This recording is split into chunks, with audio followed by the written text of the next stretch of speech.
Hello everyone, welcome to Nav classes podcast. मैं हूं Navdeep Kaur, UGC NET JRF आपको पढ़ाती हूं।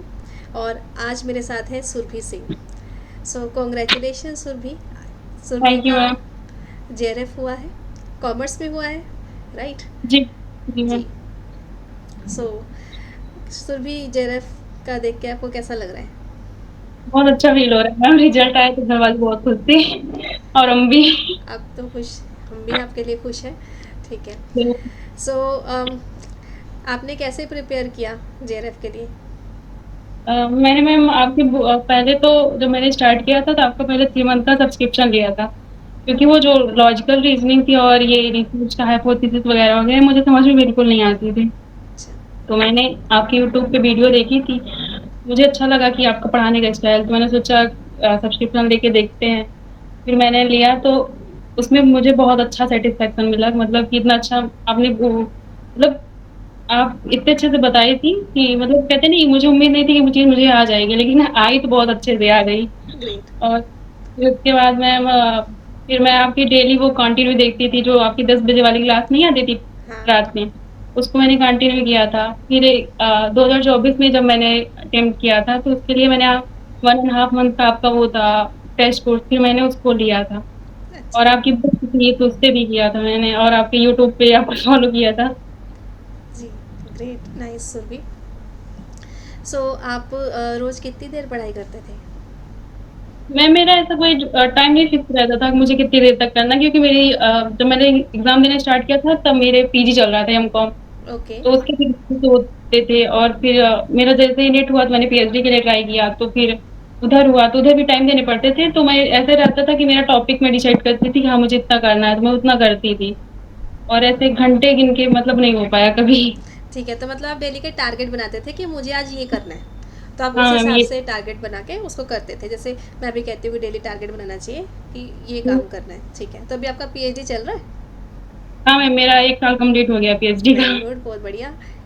इलाहाबाद यूनिवर्सिटी से। इलाहाबाद यूनिवर्सिटी में आपका पीएचडी चल रहा है, बहुत बढ़िया। अभी आप मेरे रिसर्च वाले कोर्स में हो? नहीं मैम, उसमें तो नहीं है अच्छा, हम। आप मतलब क्योंकि ग्रुप में तो हो, फिर आप यूजीसी नेट वाले ग्रुप में होंगे, पेड वाले में। मैं मैंने प्रपोजल के में आपसे थोड़ी गाइडेंस ली थी बनाने बनाने के लिए। अच्छा, ठीक है। चलो, आपके पीएचडी एडमिशन के लिए और आपके जेआरएफ के लिए भी आपको कॉन्ग्रेचुलेशंस। सो थैंक यू आप मैम। अब हमारे स्टूडेंट्स को बताओ कि कैसे प्रिपरेशन करें, इसकी स्ट्रेटेजी समझाओ। हाँ, जैसे मेरा ये 6th अटेम्प्ट था, तो मैंने इस बार सेल्फ से ही किया था। ज़्यादातर क्यों, आपकी बुक्स थी प्रीवियस ईयर क्वेश्चन की और कॉन्सेप्ट बुक थी। तो मैंने पहले जितना मेरे पास टाइम रहता था हम उसका टाइम टेबल बना लेते थे कि मुझे एक यूनिट जैसे 1 हफ्ते में कंप्लीट करनी है, जैसे जितने दिन हुए थे डिवाइड कर लेते थे, तो आ जाता था कि हाँ इतने दिन में मुझे एडजस्ट करके कंप्लीट करना है चीज़। और रहा प्रीवियस ईयर क्वेश्चन का, तो जितने क्वेश्चन रहते थे हम डे से डिवाइड कर देते थे, तो मेरा क्वेश्चन आ जाता था कि हाँ मुझे इतना क्वेश्चन करेंगे तो मेरा कंप्लीट हो जाएगा टारगेट।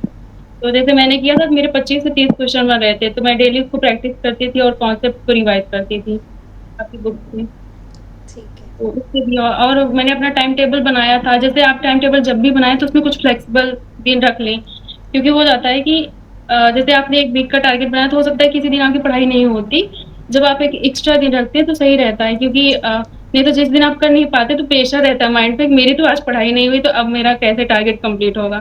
तो चीज़ आपकी अच्छे से मैनेज हो जाती है एक दिन एक्स्ट्रा रखने से, मुझे सही ऐसा कह रहे लगता हो। है। नहीं, ये चीज़ मैं भी करती हूँ।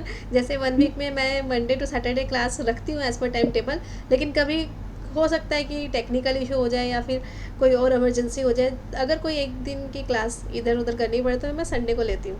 तो वो 7 डेज में ऐसा हो जाता है एडजस्ट।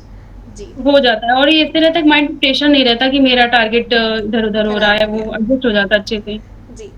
तो हमेशा टारगेट ऐसा बनाना चाहिए कि एग्ज़ाम से पहले हमने कंप्लीट क्लासेस या कंप्लीट कंसेप्ट कवर करें, फिर उसके बाद क्रैश कोर्स में जैसे मैं कराती हूँ, ऐसे आप चाहे सेल्फ स्टडी में 1 महीना वो करें।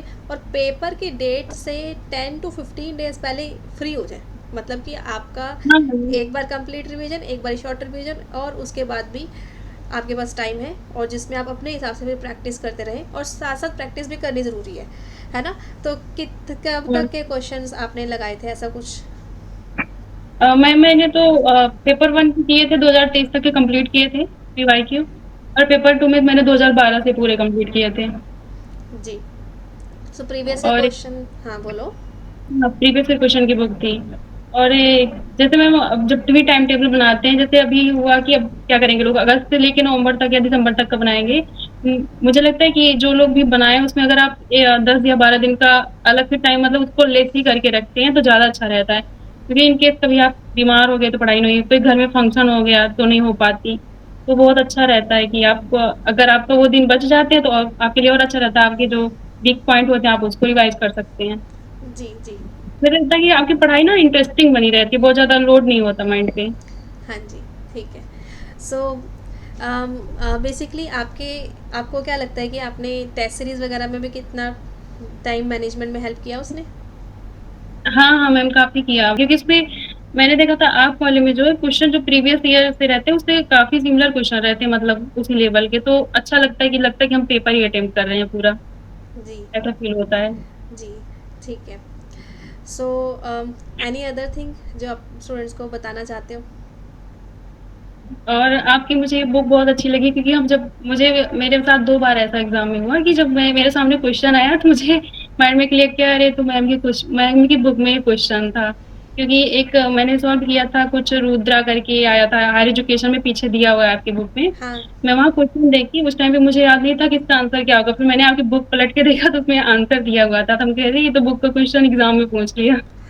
हाँ, तो बुक भी बच्चे ध्यान से पढ़े तो डेफिनेटली यहाँ से क्वेश्चन आ रहे हैं। अभी आपके पास है भी ना, तो ये पीछे मेरे फ़ोन के पीछे लगी हुई है, ये दिखा देते हैं आपको। हाँ ये अभी दिखा सकते हैं कि हाँ। ये भी है।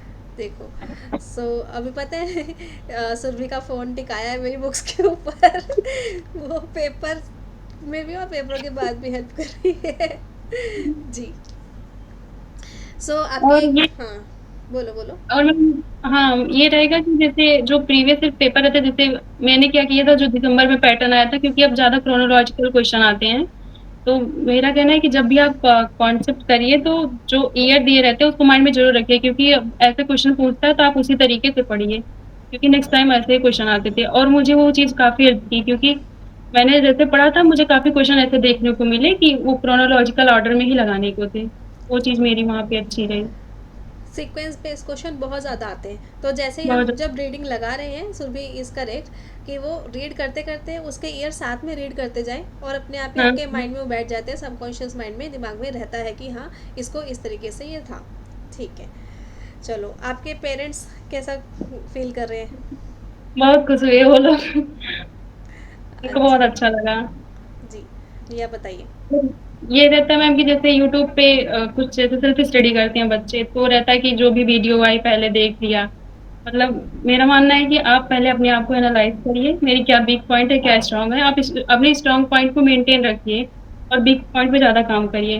जैसे यूट्यूब पे भी कोई वीडियो आई, चाहे पेपर 1 की हो या चाहे पेपर 2 की हो, मतलब जो पॉइंट आपका वीक है आप उसी को देखिए। ऐसा नहीं कि आपके पास जो भी सामने आया आप यूट्यूब ओपन किए बस वो वीडियो देख लिए, क्योंकि इससे होता है कि आपका टाइम भी वेस्ट जाता है, आपकी एनर्जी भी वेस्ट जाती है और आपके वीक पॉइंट वीक ही रह जाते हैं, स्ट्रांग पॉइंट स्ट्रांग ही रह जाते हैं। जी, तो आप कह रहे हो गैप को मैनेज करना भी ज़रूरी है। ठीक है। हाँ मैम, ये चीज़ रहता है।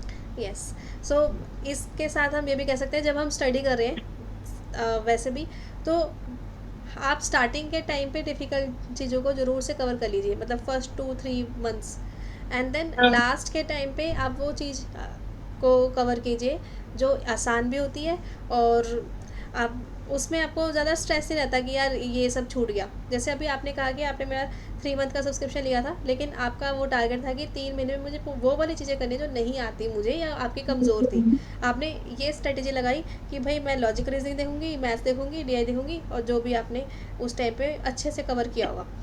सो these are good strategy if you have limited time, then go for the difficult thing first, because वो आपको आ जाएंगी और आसान तो वैसे भी आती है।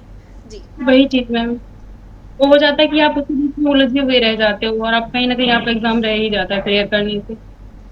जी। और मैं ये भी बोलूँगी मैम, मेरा भी छठे अटेम्प्ट में हुआ, जो लोग हाँ होते हैं कि 2 क्वेश्चन से रह गया, 3 क्वेश्चन से रह गया, ऐसा सबके साथ होता है, मेरे भी साथ बहुत हुआ है, क्योंकि कभी न कभी होता है ना कि अधिकतर होता ये है कि 2-3 क्वेश्चन, 4 क्वेश्चन तो सिली मिस्टेक में ही गलत हो जाते हैं और लोग होते हैं ना कि अरे इतना हार्ड है हम नहीं कर पाएँगे। मुझे नहीं लगता कि छोड़ना चाहिए। मैंने आपसे पढ़ा था ये सब चीज़ें, तो मुझे मेरे अंदर था, मुझे ये आता मेरा हो क्यों नहीं रहा है? मैं ज़रूर करूँगी और वो हो गया फाइनली कल। Yes, now you have hmm. Done it. हाँ, बिल्कुल। मेरा मानना है कि आप ट्राई करते रहिए जब तक आपका हो ना जाए। क्योंकि हो सकता है ना आप अपने आप को अच्छे से जानते हैं, आप हो सकता है आप उतना टाइम ना दे पाएँ, आपकी क 2 चीज़ें एक साथ चल रही हों, ये भी हाँ। चीज़ें होती हैं। और कभी ये प्रेशर मत लीजिए कि मेरा इतना अटेम्प्ट हो गया, मेरा नहीं हुआ। आप अपने आप को अच्छे से जानते हैं ना, कोई दूसरा नहीं जानता। यस, आप अपने काम करिए। ये इम्पॉर्टेंट है, क्योंकि अगर आपका एक बार या दो बार जितनी बार भी नहीं हुआ, सो उस टाइम को एनालाइज करो कि भाई बीच में गलती कहाँ हुई है, या तो मेरी कंसिस्टेंसी में गलती हुई है, या टॉपिक में, या तो मैंने प्रैक्टिस नहीं करी है। हम बोलते तो हम प्रैक्टिस करते हैं भाई, किताबें लेकर बैठने से कुछ नहीं होता है। उसको बैठ के फोकस स्टडी करना है, समझ के करना है। जैसे आप कह रहे हो प्रीवियस क्वेश्चन से क्वेश्चन आते हैं, क्वेश्चन बैंक ने आपकी काफ़ी हेल्प करी मेरी। तो यार वो क्वेश्चन जो आपका क्वेश्चन आपके सामने आ रहा है, उसके ऑप्शन को समझो भी सही। नेक्स्ट टाइम उस टॉपिक से दोबारा जब क्वेश्चन आएगा, then you will be able to answer that. चीज़ें छुपी यस हुई मैम। होती हैं। रुद्र वाला क्वेश्चन वो बता रही है कि मेरी बुक में जैसे दिया हुआ था, लेकिन जब हम पढ़ते हैं ना, हमें ऐसा लगता है इंपॉर्टेंट इंपॉर्टेंट, ये पहले कभी नहीं आया, मैं क्यों पढ़ूँ। बट मेरा ऐसा जी नहीं मैम। है। मैं हमेशा वो टॉपिक कराती हूँ जो पहले आए हैं, ऑफ कोर्स वो तो करने ही करने हैं। वो यूनिक भी टॉपिक कराते हो जिसकी वजह से वो नेक्स्ट टाइम डेफिनेटली आते हैं। मतलब अच्छी चीज़ वो है जो हमने पहले से पढ़ी हुई है और वो पेपर में आई है। ये नहीं कि मतलब प्रीवियस में जो आया है सिर्फ उसी को करना है। तो ये थोड़ी सी हमारी कैलकुलेशन होती है एज अ टीचर, कि भाई अपने एक्सपीरियंस के हिसाब से पता चल जाता है कि अब नेक्स्ट ये भी आ सकता है, तो वो चीज़ मैं ऑलरेडी इनकॉर्पोरेट करके रखती हूँ। जी। जी मैम, ये तो है। मतलब जैसे आपका इस बार अर्थक्वेक वाला एक आया था, वेव वाला क्वेश्चन, वो भी आपकी बुक में था। हाँ। मेरे दिमाग में क्लिक किया, अरे! तो आपकी बुक में था। जी जी जी। ठीक है। सो सुरभि, आपसे बात करके बहुत अच्छा लगा। एंड आपने हमारे पेड क्लास के जो ग्रुप है उसमें भी बच्चों को काफ़ी मोटिवेट किया। सो ऐसे ही अपनी लाइफ में आगे बढ़ते रहो, और आपकी पीएचडी भी अच्छी चलती रहे, अब जल्दी से जल्दी परमानेंट प्रोफेसर बन जाओ आप। ठीक है। Thank you ma'am. Ma'am so मुझसे बच्चे क्वेश्चन पूछे थे कि बिगिनर कैसे स्टार्ट करें? हाँ, मेरा यस। मानना है कि आप अपने पीजी जैसे कर रहे हैं, तो आप देख लीजिए, आप एक बार पहले सिलेबस सिलेबस तो ऐसे सिलेबस के बाहर ही क्वेश्चन पूछते हैं ये। आप एग्ज़ाम के पैटर्न को देखिए, प्रीवियस ईयर क्या पैटर्न आया है। आप फिर वहाँ पे आप मॉक देंगे तो आपको पता चलेगा क्या मुझसे हो रहा है, हम कहाँ तक पढ़े हैं, मुझे क्या करना है आगे, क्योंकि कॉमर्स का सिलेबस बहुत ज़्यादा वास्ट हो जाता है न्यूमेरिकल की वजह से। जी। मुझे लगता है अगर आप ले रहे हैं तो आप कोर्स लीजिए 6 महीने का। आप मतलब जैसे आपके साथ डायरेक्ट करिए, प्रैक्टिस करिए और करते रहिए, और फिर खुद से भी करिए, तो आपका एक अच्छा लेवल बन जाता है। मुझे लगा कि मेरी ये चीज़ नहीं थी कि मैंने 3 मंथ का लिया फिर बीच में मेरा गैप हो गया, ये भी मेरे कहीं न कहीं रहा, नहीं तो हो सकता था और पहले हो सकता था मेरा। जी। और मैं एक हिंदी मीडियम स्टूडेंट हूँ, तो मुझे थोड़ा और ये, लेकिन आपकी बुक अच्छी थी तो समझ में आ गया, बहुत ज़्यादा कुछ दिक्कत नहीं हुई। जैसे बहुत लोग रहते हैं ना कि सोचते हैं मैं तो हिंदी में हूँ, तो मेरा क्या होगा? ये सब आप चीज़ रहती है। ये मुझे अभी पता चल रहा है कि हाँ, ये 9 है। क्लासेस की बुक मेरी इंग्लिश मीडियम में है, सुरभि हिंदी मीडियम की है। इवन देन उन्होंने उस सब स्टडी कर लिया। ठीक है। सो देखो, इवन देन मतलब ये भी हो सकता है कि आपने जैसे क्लास एक बार लगाई हुई थी तो आपको टॉपिक पता था कि इसमें क्या क्या है, और वो फिर बुक से और भी ज़्यादा अच्छे से क्लियर हो गए। ठीक है। तो हाँ मैम, ये होता है। जी, तो इसलिए भी पॉसिबल है। तो कभी भी ना, ये अच्छा पॉइंट आपने छेड़ दिया। मैं इंग्लिश मीडियम से हूँ, मैं हिंदी मीडियम से हूँ, तो medium language is just medium, माध्यम। ठीक है। आपको मेजरली मैटर पढ़ना है, कंटेंट पढ़ना है। अगर आप लैंग्वेज के चक्कर में कंटेंट छोड़ दोगे ना, अच्छा, जैसे कि वो टॉपिक कोई पढ़ा ही नहीं रहा है, जो टॉपिक यहाँ पर आपको मेरी बुक में मिल रहे हैं, मेरी क्लास में मिल रहे हैं, तो फिर एग्ज़ाम कैसे क्लियर होगा। जी। सॉरी मैम, फ़ोन आ गया। हाँ, फ़ोन आ गया था, हमें पता चल गया आपका। ठीक है, तो फिर एग्ज़ाम कैसे क्लियर होगा। तो मेक श्योर कि आप कंटेंट अच्छा देखो, और क्लासेस एक जगह टिक कर अच्छे से करो। या फिर आप मेरी बुक में भी सारा कुछ अवेलेबल है। If you can not afford the classes, you can do from the book as well. ठीक है। एंड अगर दोनों कर सकते हो तो आप अपने हिसाब से मैनेज कर सकते हैं। हुँ। मैं तो लास्ट में ये कहना चाहूँगी मैम कि अगर आपको 2-3 कुछ क्वेश्चन पे रहा, तो आप छोड़िए मत, क्योंकि आपने इतनी मेहनत की है पीछे, हाँ। वो आपको मिलेगी आगे जाके, उसका रिज़ल्ट अच्छा ही मिलेगा। बस आप पूरा कोशिश करते रहिए बस। वेरी और गुड। ये कभी किसी टॉपिक को ईज़ी मत समझिए, कभी किसी टॉपिक को बहुत टफ मत समझिए, क्योंकि एग्ज़ाम में ईज़ी से ईज़ी टॉपिक ही गलत हो जाते हैं, क्योंकि हम उसको पढ़ते टाइम सोचते हैं ये तो ईज़ी है, ये तो आ जाएगा, लेकिन वो क्वेश्चन ऐसे घुमा के दे देता है कि आपका वहाँ पे गलत हो जाता है। और जब यस। आपका रिजल्ट नहीं होता तो बहुत रिग्रेट होता है कि मेरा 2 क्वेश्चन या 4 क्वेश्चन से रह गया। और फिर आप कहते हो ये तो सिली मिस्टेक कर दी थी मैंने। इसलिए मैं ये बहुत ज़्यादा पेनफुल होता है इसलिए मिस्टेक। जी, कि जो बाहर आके बताया ओह! ये क्या करके आ गए अंदर, अब अंदर जा भी नहीं सकते उसको ठीक करने के लिए। जी, और मैम जैसे होता है कि टाइम एग्ज़ाम के 2 दिन पहले ऐसा होता है कि हमने तो सब कुछ पढ़ लिया है, लेकिन दिमाग में क्या रहता है कि लगता है कि कुछ आता ही नहीं है।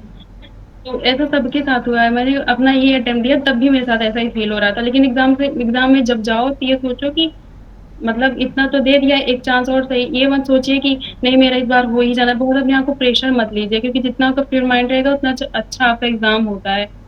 अगर आप 2 दिन 3 दिन के अंदर प्रेशर ले लेंगे फिर आपको नेक्स्ट 6 मंथ अलग से देने पड़ेंगे और हो सकता है कि आपका आगे का भी जो आपका काम कर सकते हैं वो भी थोड़ा बहुत और वे डिले हो सकता है। यस, हमारे सबके एस्पिरेशंस होते हैं कि आगे जाके पीएचडी करनी है या जॉब करनी है, बहुत सारे काम होते हैं।